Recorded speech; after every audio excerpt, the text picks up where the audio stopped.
Hi guys, this is cjrrocks and I'm going to tell you about my homemade hopper. Alright, so basically it's a steel hopper, sheet steel, 16 gauge. It's about 6 inches tall. Well, actually it's exactly 6 inches tall. That took us forever to do. And it's 6 inches wide and it's 2.5 inches thick. It is a little bit heavy, just so you know. So you can comment on that if you want. This is made out of steel pipe right here. It's not very heavy at all. Alright, so right now I'm going to go over how I made it. Oh, and some of the features as I go. Alright, this is a lid. Made it out of a hinge. And yeah, just basically cut the 6-inch width of the frame in half. And then I extended it a little. Put a lip there. Yeah, you can see it good there. It's kind of loud though, so I'm going to put some protective foam. Yeah, that was really loud. Okay, so I'm going to go over how I made this. The first thing I did was I made the frame. I designed this all by myself, so yeah, I didn't have any help from anyone. I made this entire thing by myself. So I kind of measured a couple of hoppers I had and found they're about 2.5 inches wide and 6 inches long. So I wanted to make it symmetrical, so I decided to make it 6 inches tall as well. And then I was gonna put just a ramp, a straight line right here, but then I wouldn't be able to put the feed neck on because there was a corner. So I decided that I was gonna put a rolled piece of coil stock as the side. So the first thing I did was I found the dimensions, 2 by 6 inches, 2 by 6 inches, and then to find the length of this, because I had to cut it out, I kind of treated this as a circle, well, a quarter of a circle, and I took the radius, 6 inches, doubled it to 12 inches, times that by pi, which gave me the total circle circumference, and then I divided it by 4, which gave me the length of this, which is 9.5. Alright, so I cut all those pieces out and I welded them together in this frame. I obviously did not weld this to this because that would be pointless. So since this wasn't welded, I was able to pull this back a little bit and stick it in the shear and cut 3 inches off of it for a lid. Then I found about 6-foot hinge, and I cut that to about 1.5 inches. Welded it on right there, and I pushed the hinge back onto this piece so that it couldn't open in, it just opened out. Then I put it on a piece of sheet steel and I traced it. Then I welded it on with a TIG. As you can see, my welds right there, not the greatest, but it's because I had a lot of uneven edges I had to melt down. Next I did the same with the other side, welded it on.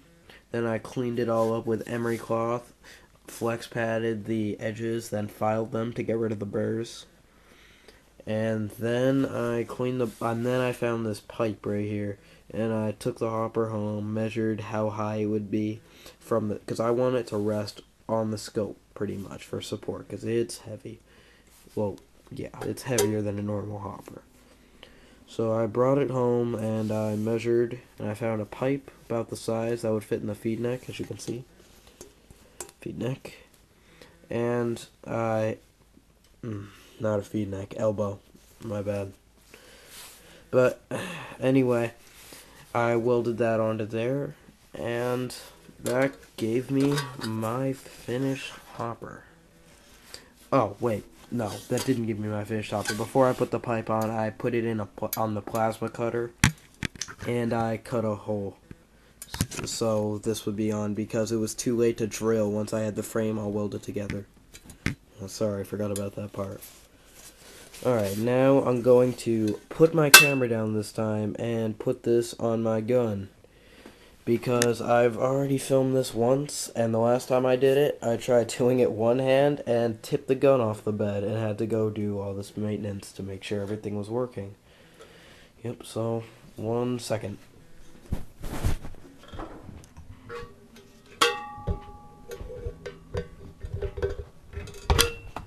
Okay, now it's on the hopper. I'm in the gun. And this is what it looks like. It sits or on the scope in case anything goes wrong and it falls. And yeah, I like it. You guys might because it's got such a long feed neck, but it's probably just because I worked for...